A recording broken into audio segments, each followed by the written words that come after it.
4월 6일 화요일 누가복음 24장 36절로 53절. 이 말을 할 때 예수께서 친히 그들 가운데 서서 이르시되 너희에게 평강이 있을지어다 하시니 그들이 놀라고 무서워하여 그 보는 것을 영으로 생각하는지라. 예수께서 이르시되 어찌하여 두려워하며 어찌하여 마음에 의심이 일어나느냐. 내 손과 발을 보고 나인 줄 알라. 또 나를 만져보라. 영은 살과 뼈가 없으되 너희 보는 바와 같이 나는 있느니라. 이 말씀을 하시고 손과 발을 보이시나 그들이 너무 기쁨으로 아직도 믿지 못하고 놀랍게 여길 때에 이르시되 여기 무슨 먹을 것이 있느냐 하시니 이에 구운 생선 한 토막을 드리니 받으사 그 앞에서 잡수시더라.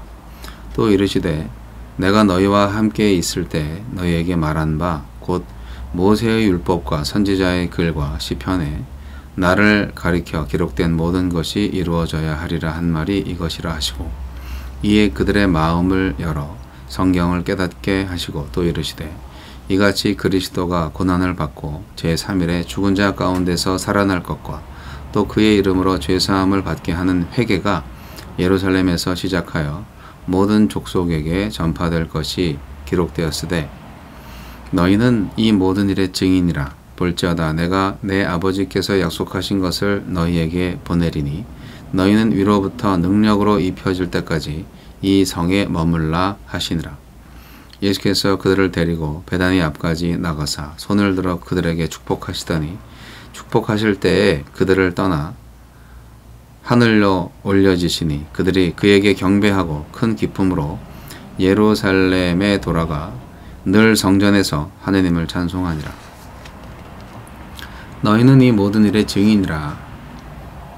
예수님은 제자들에게 자신의 죽음과 부활이 성경의 성취임을 가르쳐 주십니다. 또 그들에게 증인의 사명을 주시고 성령의 능력을 약속하십니다. 예수님은 어떤 분입니까? 예루살렘에 있는 제자들에게 나타나셔서 두려워하는 마음에 평강을, 의심하는 마음에 믿음을 주셨습니다. 자신의 부활이 육체의 부활임을 친히 증명하시며 영광스러운 몸의 부활에 대한 소망을 주셨습니다. 주님의 고난에 동참하여 수고로운 나날을 보내다가 한 줌 흙으로 돌아가는 순간이 영원한 슬픔이 되지 않는 것은 우리에게도 이 영광스러운 몸을 받을 소망이 있기 때문입니다. 제자들의 마음을 열어 성경을 깨닫게 하셨습니다. 예언의 성취라는 사실을 깨닫기 전에는 부활을 확신할 수 없기 때문입니다. 하느님의 말씀은 언제나 진실하고 신실합니다. 말씀만 있다면 예수님을 보지 않고도 주로 믿고 구원을 얻기에 충분합니다. 십자가와 부활 소식, 회개하는 자에게 죄사함을 주시는 복음이 예루살렘에서 시작해 모든 족속에게 전파되어야 할 시대가 왔습니다. 예수님은 이 일의 증인으로 사도들을 부르셨고 그들에게 성령의 능력을 약속하셨습니다. 복음의 증인으로 사는 일은 경험이나 경력으로 할 수 없고 성령의 능력으로 할 수 있습니다. 성령님의 능력을 힘입어 세상 속에서 당당히 예수님을 증언하며 살아갑시다.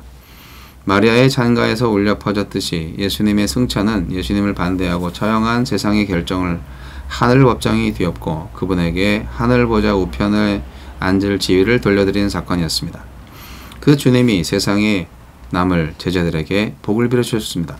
증인과 제자로서의 삶, 주님이 먼저 가신 십자가의 길을 걸으며 주님이 교회에 남겨두신 고난을 자기 몸에 채우는 삶, 그것이 하늘에 계신 주님이 주신 최고의 복입니다.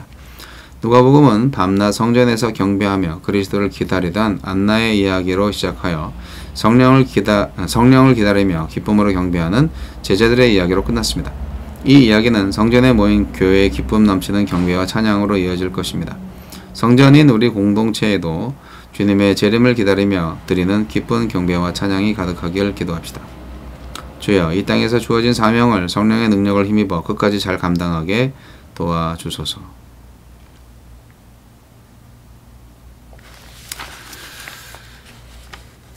오늘 이제 누가복음 마지막 시간이네요. 내일은 출애굽기를 시작을 하게 되는데요. 여기 매일 성경의 해설에서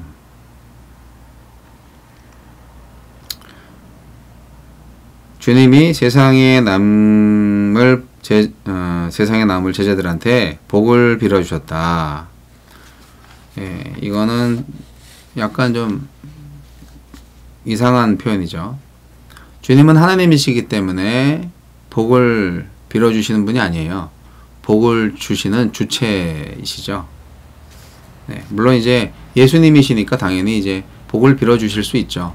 인간 예수니까 성자 예수로서. 네, 어쨌든 하나님이시기 때문에 복을 주시는 분이라는 것, 그렇게 좀 생각이 들어서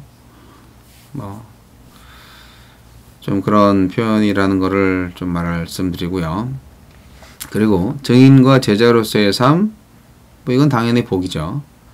그리고 주님이 먼저 가신 십자가의 길을 걸으며 주님이 교회에 남겨두신 고난을 자기 몸에 채우는 삶, 이것이 하늘에 계신 주님이 주신 최고의 복이다, 이렇게 말씀을 해설을 해놓는데, 십자가와 고난, 이것이 주님이 주신 최고의 복이다 라고 말하는 것은 어폐가 있다고 저는 생각합니다. 누가 고난받고 누가 십자가에 죽기 위해서 태어난 사람이 있어요? 물론 예수님은 그랬지만 예수님의 그 희생이 우리의 생명과 삶을 위해서, 우리의 풍성한 삶을 위해서 그렇게 하신 거잖아요.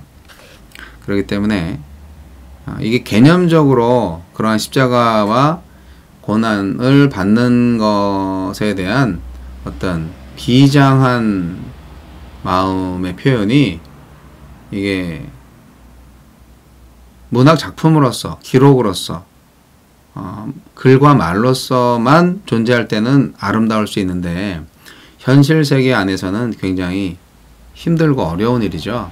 그런 차원에서 이것이 복이라고 얘기하기에는 굉장히 역설적인 겁니다. 현실적으로 볼 때에는 이게 복이 되는 이유는 결국 부활이 있고 재림 이후에 완벽한 하나님의 나라가 만들어질 때 얻을 수 있는 그러한 영원한 복의 그 열쇠가 되기 때문이다. 그래서 완벽한 복이다. 그렇게 얘기를 하는 것이 좀 더 정확한 설명이 될 거라고 생각을 합니다. 십자가의 길과 고난을 받는 것 자체가 복이라고 한다면 우리는 고행을 해야 복된 사람이 되는 거죠. 하지만 필요할 때는 고난을 받을 수 있지만 고행을 해야 될 수도 있지만, 그러나 하나님께서 우리에게 주실 것은 생명을 얻게 하시고 더 풍성한 삶을 살게 하시려는 것이라고 분명히 주님 말씀하셨거든요.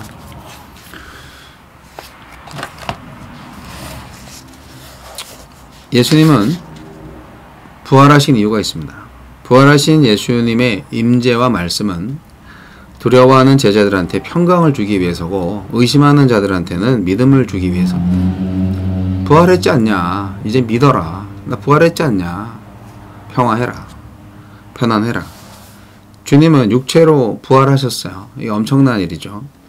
그리고 믿을 수 없는 이 부활을 보면서 정말 당혹감에 빠질 수밖에 없는 제자들한테 말씀을 상기시키고 깨닫게 하시고 믿음을 다시, 그 흔들리는 믿음을 다시 붙잡아 주셨습니다.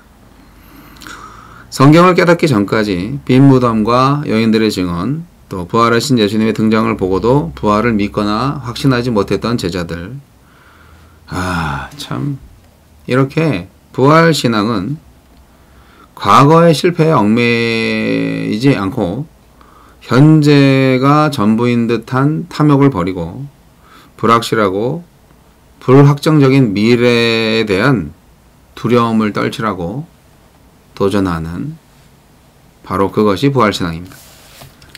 미래는 알 수 없죠. 그러나 우리는 예수님이 약속하신 것을 믿기 때문에 미래를 확신할 수 있죠. 그것이 부활신앙이에요.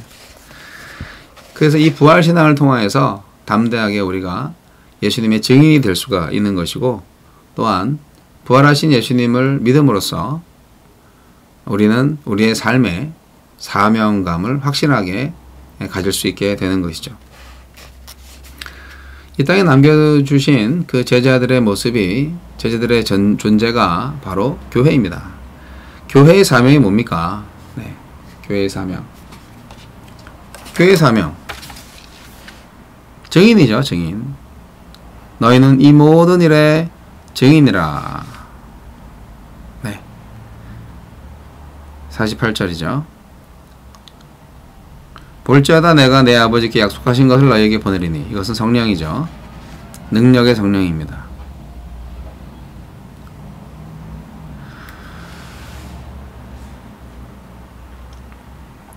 예수님의 이름으로 죄사함을 받게 하는 회개가 예루살렘에서 시작되어 모든 족속에게 전파될 것이 기록되었으니 너희는 이 모든 일의 증인이라. 이렇게 예수님께서 성경을 깨닫게 해주시고 교회에게 사명을 불어넣어 주신 것이 복음 전파를 통해서 많은 이 세상의 모든 사람들이 죄를 회개하고 하나님의 나라를 만나게 하는 그런 일을 교회가 하게 될 것이라 말씀하시는 것입니다. 성령을 통해서, 교회를 통해서 이 땅에서 정말 주님이 다시 오실 때까지 하나님의 나라의 역사가 이루어질 것입니다. 그래서 우리는 이 복음을 전파하고 복음의 증인으로서 삶을 살아가는 사명이 주어진 것입니다. 이렇게 예수님께서 사명을 딱 주시니까 제자들은 어떻게 해요? 네. 그리고 승천하시는 거를 보고 나서 제자들은 그분께 예수님께 경배하고 큰 기쁨으로 예루살렘에 돌아가서 늘 성전에서 하나님을 찬송한다고 기록되어 있습니다. 예수님께서 사명을 주신 것에 대해서 제자들의 화답은 경배와 찬양이었습니다. 우리가 지상에서 할 일은 이거예요. 경배와 찬양. 경배와 찬송과 순종함으로 응답하는 제자들의 모습이 바로 우리 교회의 정체입니다. 물론 여전히 부족하고 연약하죠. 그러나 이제 성령께서 인하하셨기 때문에 성령이 오시면 성령을 의지해서 이제 아무리 어떤 고난을 받아도 승리할 수 있는 믿음을 갖게 됩니다. 여러분 기대하십시오. 예수님 다시 오시면 우리도 예수님처럼 승천합니다. 주님과 함께 영광의 나라, 영원히 통치하게 됩니다. 그 나라와 또 제사장이 돼서 오늘날의 이 나라의 제사장이죠. 하늘나라의 대사하고 또 하늘나라에 올리는 예배의 장이 돼서 예수님이 하늘 통치를 이 땅에 실현하는 그런 교회로 살아가는 것입니다. 재림하시면 그것이 완성되는 거고요. 기대하셔도 좋습니다. 자, 누가복음을 열심히 달려왔는데요. 오늘 그 한국 도착 이제 하루 지났는데 이렇게 피곤한지 몰랐어요. 네, 낮과밤을 또 잘 적응을 해야 되겠지만 이렇게 피곤했구나. 네, 깊이 잠든 것도 아닌데 여하튼 정신이 없습니다. 아무쪼록 사명을 잃어버리지 않고 길 잃은 청지기가 되지 않고 주님의 사명을 잘 감당할 수 있기를 저를 위해서도 기도해 주시기를 바랍니다. 어떤 육체적인 어떤 어려움이나 이런 부분은 사실상은 큰 문제가 아닌 것 같아요. 예, 어머님을 보살펴 드리기 위해서 옆에서 이제 와치하면서 어떤 일이 생겼을 때 바로 도움이 될 수 있기를 바라는 마음에서 이렇게 와 있지만, 그러나 생사화복을 주관하시는 이는 바로 하나님이시고 그렇기 때문에 정말 하나님께서 우리가 하나님을 경험하는 삶에서 배운 것처럼 하나님이 지금 어디에서 일을 하고 계신가, 그것을 주목하여 바라볼 수 있는 눈이 필요한 것 같습니다. 그래서 주님께서 그 일에 우리를 초청하실 때 알아듣고 순종할 수 있기를 바랍니다. 여러분도 그러셔야 되고요. 그래서 하나님의 일하심에 전적으로 예배하고 경배하고 찬양하며 주님께서 주시는 사명에 따라서 순종과 결단 그리고 실천으로 하나님의 역사를 이루어가는 그런 살아있는 교회, 움직이는 교회가 되기를 바라는 것입니다. 바로 여러분도 그러한 삶을 사셔야 하는 것이죠. 오늘 하루도 승리하시기 바랍니다.